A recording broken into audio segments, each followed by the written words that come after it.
like someone who grew up on Polish money. This dirty pressure was exerted by an adult Pole in the middle of a packed bus. The target of his aggression was a 12-year-old Ukrainian girl. And this is not just an isolated incident. You little shit, you grew up on our money, that's what you are. Get out of here, you fool. Get lost, idiot. Go to hell, bastard. You miserable wretch. Go the hell back to your Ukraine. The numbers speak for themselves. According to recent polls, 43% of Poles openly admit to having negative feelings toward Ukrainians. And this is happening even as President Zelenskyy and Nawrocki have just shaken hands at the NATO summit and agreed on cooperation and unity. Why is there such a huge gap between the official position of the country's leadership and ordinary citizens who attack Ukrainian children? Let's figure it out now. A recent sociological survey by TBO conducted this year revealed a rather alarming picture. It turned out that only 29% of Poles have a positive attitude toward Ukrainians. Another quarter remain neutral, but 43% openly and directly express their dislike. And unfortunately, this is not just dry statistics or some abstract percentages in sociologist reports. These numbers are turning into very real and often quite unpleasant events every day. Take a look at the official data from the Polish police. In 2024, 651 crimes against Ukrainians were recorded in the country. The trend continued into the following year, 2025. In just the first 9 months, there have already been 471 such cases. Tensions in society rose so high that at the beginning of 2026, Poland's Minister of Justice, Waldemar Żurek, had to take a radical step. He announced that special prosecutors' offices would be established in the country, separate units that would deal exclusively with hate crimes against foreigners. And now all these statistics are coming to life in real stories. On July 12th, a shocking incident occurred in the city of Bielsko-Biała. A grown man, completely sober and over 40, who also looked quite respectable and neat, suddenly started yelling at a child. The girl who tried to defend her friend was only 12 years old. Both of them tried to speak to him in Polish, but that did nothing to stop his aggression. The bus was full, but the passengers just stayed silent. No one even tried to intervene. People only found out about this story because a passenger recorded everything on video and posted it online. Our response was immediate. Foreign Minister Andrii Sybiha sharply remarked that this so-called hero decided to wage war against women and children, and that doesn't take much brains. In the end, the attacker was quickly detained by the Polish police. But the worst part is that this is far from the only such high-profile scandal in recent months. Just remember May 7th, when on the Świętokrzyski Bridge in Warsaw, 5 teenagers attacked a group of Ukrainian teens. At that time, pepper spray was used. The teenagers brutally beat them with their hands and feet. 16-year-old Artem suffered the most. The boy ended up in the hospital with a fractured skull and severe facial injuries. Or another incident in Radom, which happened on May 8th. There, 4 men beat up a 20-year-old Ukrainian simply because he couldn't sing a Polish song they demanded from him. And just a few days ago in Wrocław, a crowd of about 10 young men attacked an 11-year-old boy from Ukraine. So, as we can see, that man on the bus in Bielsko-Biała is not some isolated exception or coincidence. This is part of a large and dangerous trend that has long gone beyond individual incidents. And now let's take a look at what is unfolding in parallel, but this time at a high political level. Just a few days before this scandal on the bus on July 7th and 8th, a meeting took place between Presidents Volodymyr Zelenskyy and Karol Nawrocki at the NATO summit in Ankara. They talked for more than an hour. Our president called this meeting very important and timely. He emphasized that our countries share a common enemy, Russia. That is why it is vital to maintain unity and support each other now. The Polish leader also agreed and noted that dialogue between neighbors who face a common threat is an absolutely natural process. But as often happens in diplomacy, not everything went smoothly on all issues. Nawrocki made it clear that his position regarding our shared history remains unwavering. The topic of the UPA and the Volyn tragedy is a matter of principle for him, and no one intends to bargain with the feelings of the Polish people. It turns out that even at the highest level, this so-called unity is quite selective. It works perfectly when it comes to opposing Russia, but instantly develops a deep crack as soon as the conversation turns to the complicated past. And here we see the main, very painful contradiction. Up there at the top, there are official handshakes, bright smiles, harmonious statements, and promises of sincere dialogue. But down here, there are hundreds of real criminal cases each year, and almost half of society openly admits that they don't like Ukrainians. It creates a strong impression that these two realities exist in parallel worlds and never intersect at all. By the way, we have already covered in great detail the loud scandal involving the Order of the White Eagle and all the behind-the-scenes details of the negotiations in Ankara in our previous episode. If you happen to miss it, or just want to refresh your memory about how this confrontation started in the first place, we suggest you watch this segment right now. It all began quite ordinarily with an award. Karol Nawrocki announced on X that he was stripping Volodymyr Zelenskyy of the Order of the White Eagle. The reason was the Ukrainian side's decision to name one of its units after the heroes of the UPA. In Warsaw, this was seen as a direct blow to the memory of the victims of the Volhynia tragedy. Ukraine's response was concise. No public disputes, no arguments or comments. The award was simply returned by mail. After that, there were almost 3 weeks of complete silence between the countries, despite having a common enemy. And then over dinner before the NATO summit in Ankara, the ice finally broke. Nawrocki shared that he had a conversation with Zelenskyy. According to him, dialogue between neighbors who share a common enemy in aggressive Russia is natural, despite all bilateral differences. However, he immediately made things clear. Historical grievances have not disappeared. Poland, as before, does not accept the honoring of UPA fighters, whom it considers responsible for the deaths of 120,000 Poles. On the Ukrainian side, presidential advisor Dmytro Litvin confirmed that the conversation took place. It was brief, but the leaders agreed to try to find time for a full-fledged meeting. So for now, what we see is not so much reconciliation as a cautious step toward each other. Both sides acknowledge the need for dialogue without giving up their fundamental positions. Is this true peace? The question remains open. The head of the president's office, Kyrylo Budanov, warned in an interview with RBC Ukraine the peak of tension is still ahead. Most likely it will come this week, since July 11th marks the anniversary of the Volyn tragedy. Budanov does not rule out new escalatory steps from the Polish side, but he expresses hope that after the peak of the conflict, the expected de-escalation will eventually come.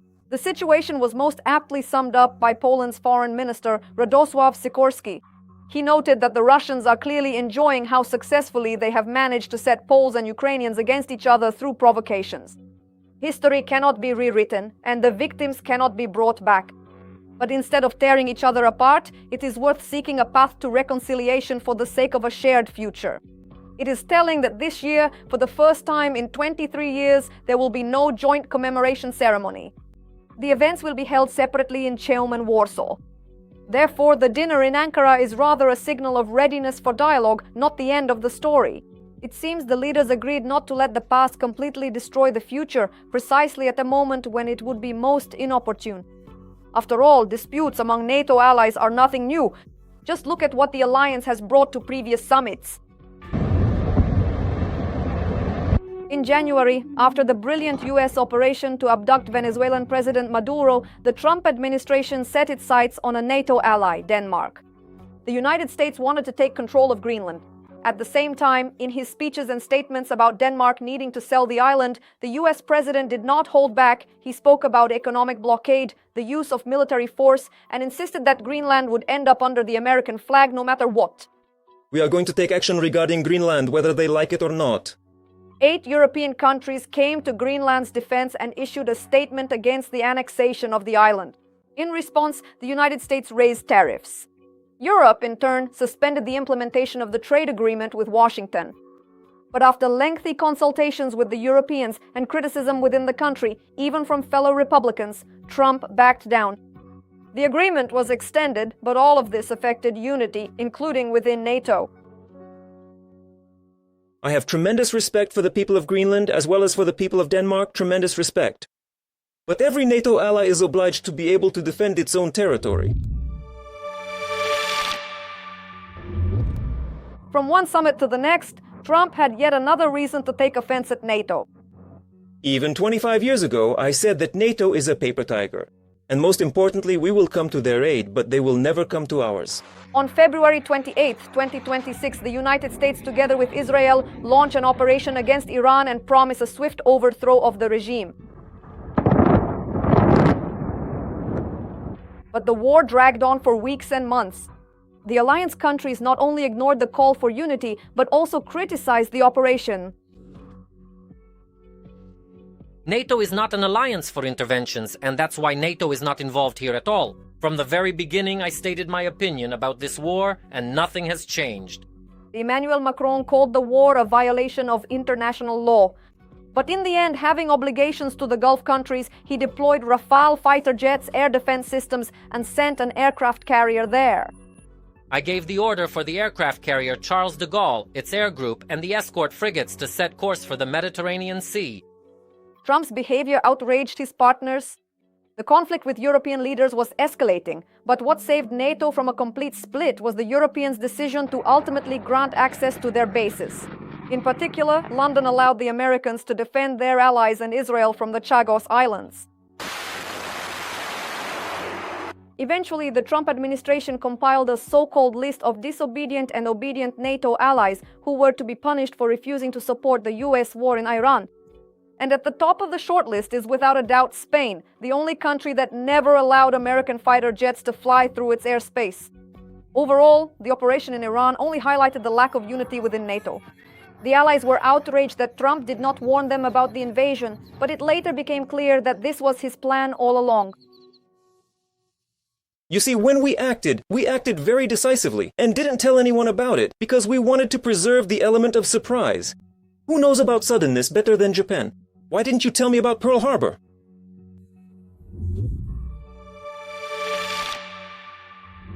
Trump's chaotic actions and statements, even more than Russian aggression, pushed Europeans to realize that sooner or later the US would distance itself. Moscow sees this too.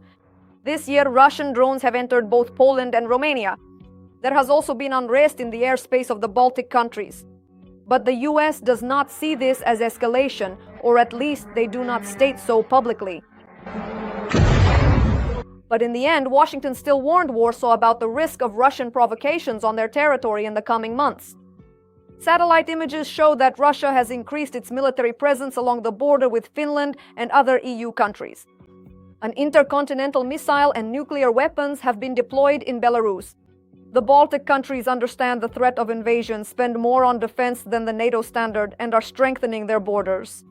Berlin, the economic leader of the EU, is also in a hurry, planning to reach 3.5% of GDP for defense within just 3 years, which is well ahead of the deadline set at the Hague summit. NATO must become more European in order to remain transatlantic. In recent years, we have done too little for our own security. Now we are making up for it. And before meeting in Ankara, some NATO partners gathered in France at the Group of Seven summit, where they were already demonstrating unity. Trump even welcomed the Allies' achievements in defense production and supported the joint declaration in support of Ukraine, and he did not hide his interest in having Europe buy American weapons. The main difference now is that the alliance is shaken not by decisions of a leader across the ocean, but by quarrels among neighbors. However, the conclusion is clear: NATO's unity relies on the ability to reach agreements.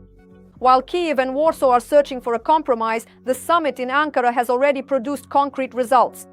On July 8th, NATO Secretary-General Mark Rutte announced a declaration: 70 billion euros in military support for Ukraine annually in 2026 and 2027. In total, that's 140 billion, a record-breaking aid package for the entire period of the full-scale invasion. Against this backdrop, there was a statement from Zelenskyy regarding Trump. The American leader announced a conversation with Putin, noting that he supposedly wants to end the war. Whether these words reflect the Kremlin's real intentions is a big question. While some try to resolve the conflict over dinner, others are deciding the fate of billions and the war itself through phone calls. Whether this fragile dialogue will last until July 11th, or if we should expect a new outburst of emotions on the anniversary of the Volyn tragedy, we will see in just a few days. You can't rewrite history with a social media post, just as you can't erase an insult with a single dinner in the summit's corridors. However, when you share a common enemy, even a brief one-on-one conversation carries tremendous weight. Will this step become the beginning of true reconciliation? We continue to watch closely. Like this video, subscribe to the channel, and see you in the next episodes.